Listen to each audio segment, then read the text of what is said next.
Hello, it's got a bit of time to kill, so I'm actually going to do a few things. Going to have another ramble as per usual, but also cover a few different things which is going on as well. I'll come back to this. This is my new favourite controller, which is the Gamesir Cyclone 2. But yeah, I'll come back to that in a minute. Pump's still going good. That's the Hypervision, that's the thermal rate, 360, RGB. I think I'm kind of set on that one. Like I say, I do keep changing them, but I'm sticking with that for the moment.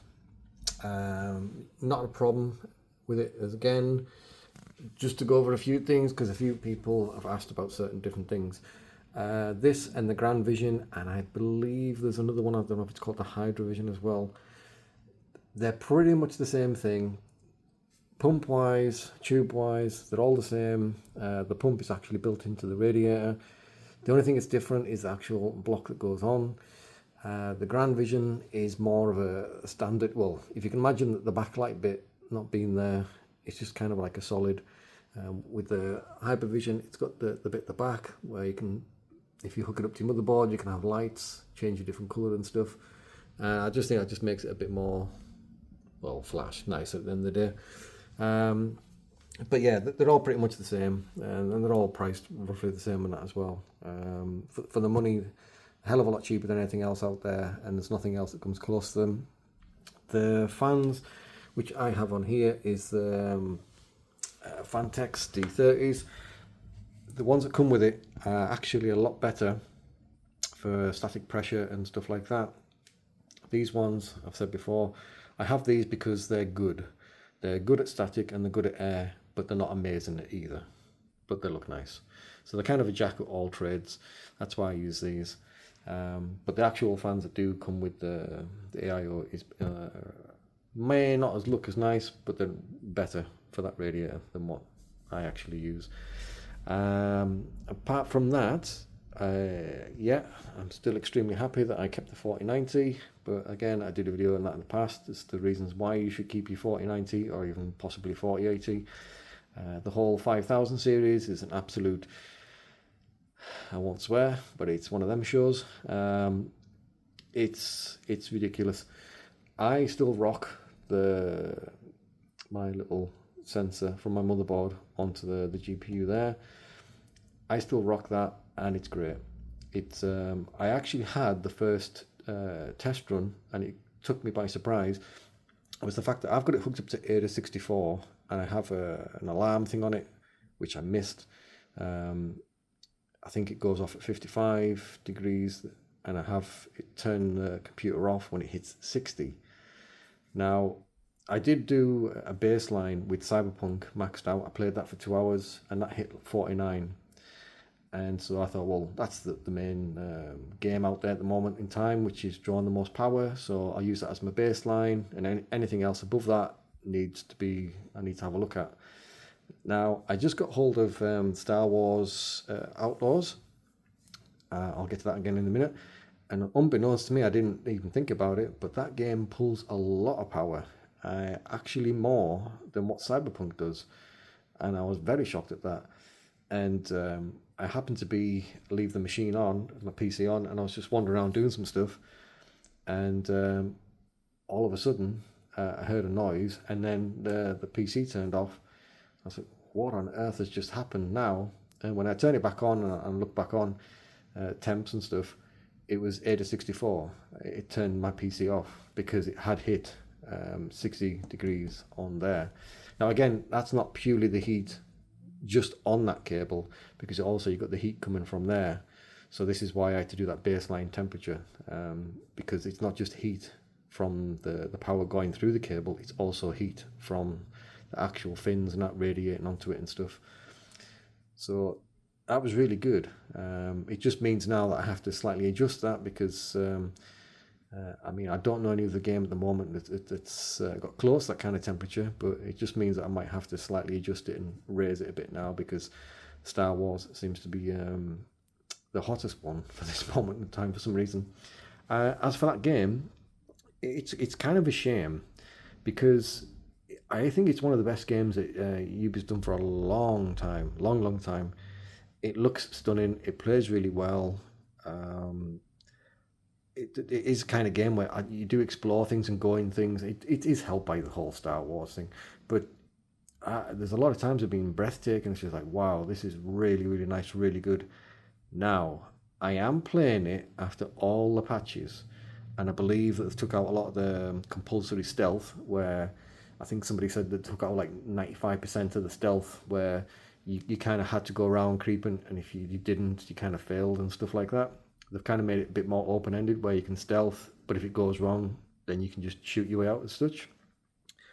I wouldn't have liked to played it in the original state, not only because the AI was supposedly atrocious. Um, it's very passable now, the AI, but I would have hated to have played that game just creeping, creeping, creeping all the time. I would like to be able to creep, and if I haven't got time to creep through this, I've only got half an hour to kill.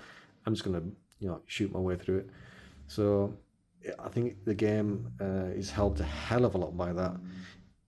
The only other downside, and I haven't got a clue why they do this, is the fact that the actress that did the mocap, she's a good-looking lass, and when you looked at the model that they actually did for the obviously the 3D render for her, it's nothing like her, and I'm no Brad Pitt, but my God, that's a face only a mother could love because she was not, she was really bad, and it's really distracting when you're playing a game like this when you know that if you watch the films, they have no issue putting obviously pretty protagonists, male or female, into the things. But so why on earth do this with the games? I don't understand why games companies are doing this. It's absolutely insane. If you've actually got somebody doing the mocap and they're presentable, just use that person. Don't dumb the features down. Don't make them ugly or anything like that. It's just absolutely insanity. But luckily, PC mods. So there's a few mods out there, and I actually put one on there which kind of made what you would call an acceptable level to what you would expect in a game like this. There is one that makes it push the boat too far. It looks a bit silly, but it's certainly more pleasing to the eye now as such.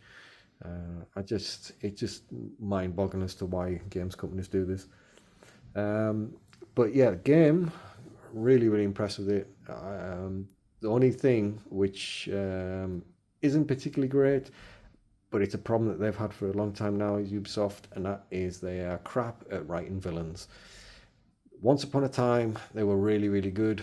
Look at some of the Far Cry stuff and that, and they had it once, but for a long time now, it's been really hit and miss with a lot more misses, where the gameplay's been good, it's been entertaining, but the characters are just like totally unmemorable, and the villains even more so.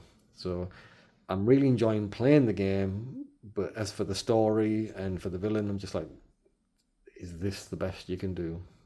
Never mind. Anyway, so that's my little thing about that. And yeah, for the 5000s, people have seen this by now. The whole melting, some of the actual chips have had some of the ROPs taken, well, not taken away, they're not turned on or they're missing or something. So some of the people with their cards, they have a chip that's running about 95% of what it should do. So they're being instructed to get in touch with the people they bought it from, return the card to them, so you can then have another card sent to you. Well, good luck with that. That's going to be weeks and weeks, if not months. I would hope they're going to be given priority, but I wouldn't bet on it really.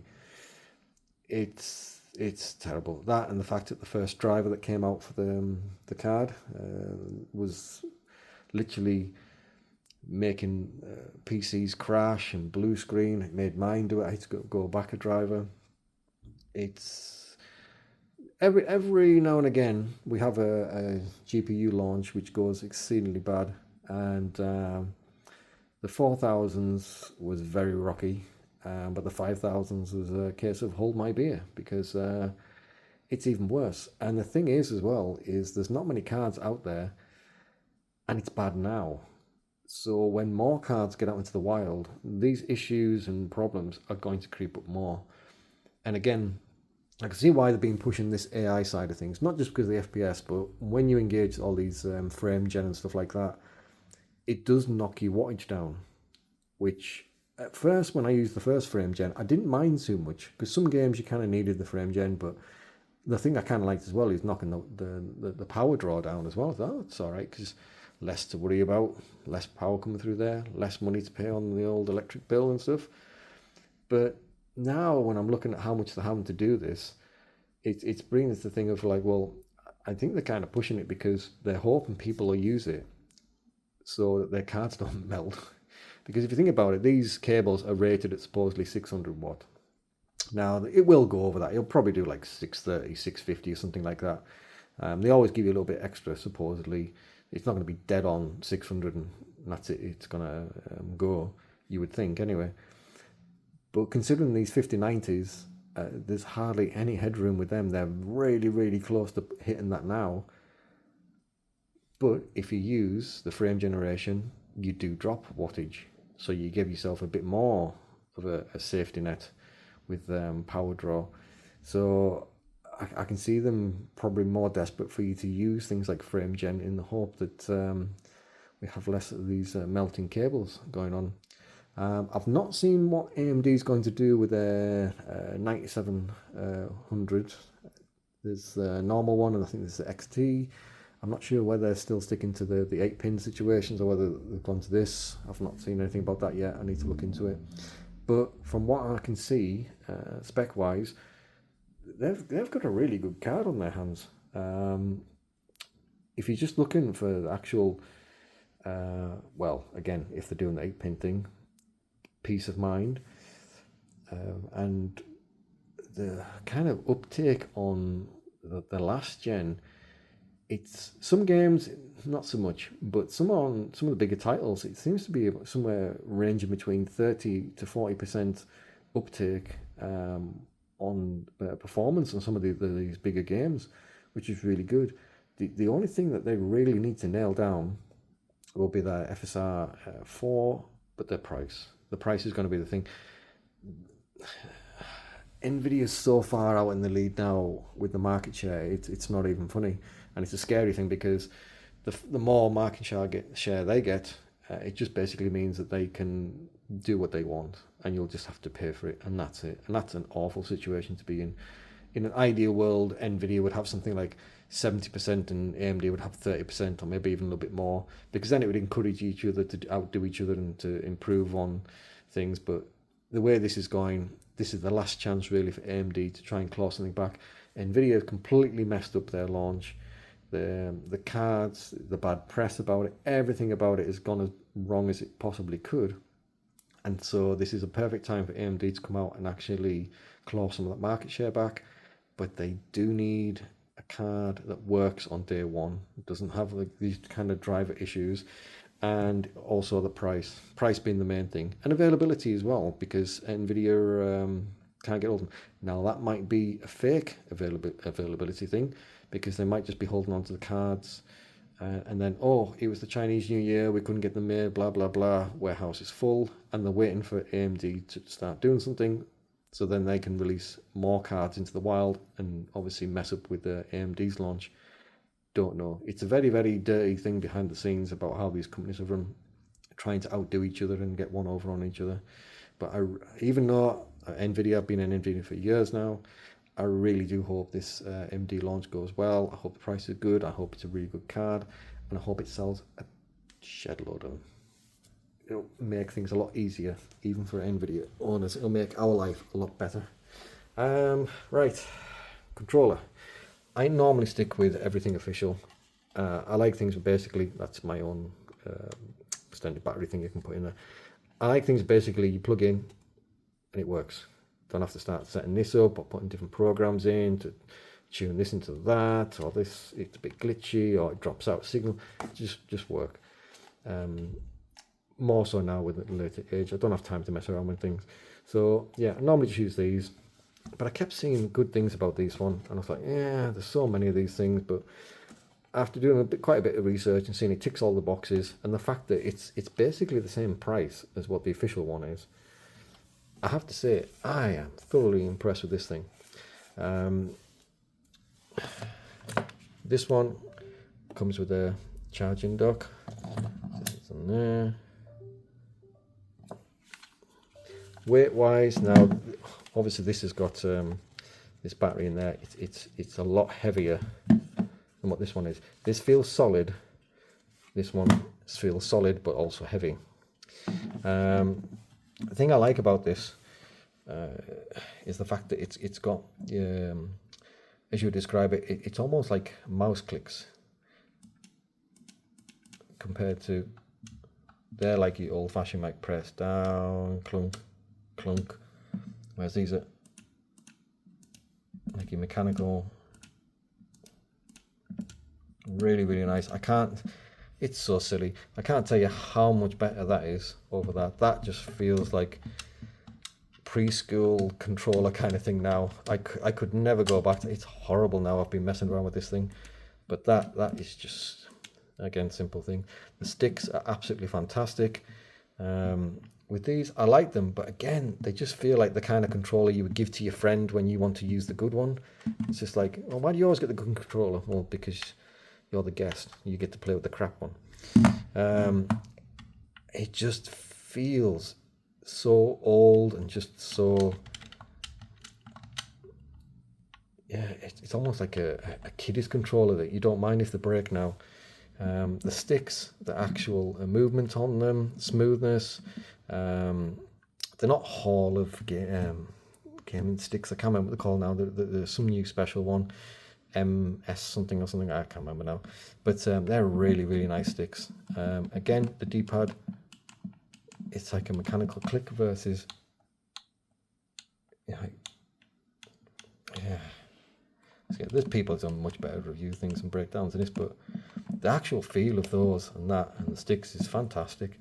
The shoulder buttons, you do have the ability of making them shorter, so in which case, instead of having to pull them all the way down, you just pull them a little bit. There's a little thing on the side there. So if you want like a hair trigger where you want a quick reaction where you're just going like that to shoot or something like that, it would only go so far. You do that by altering on there.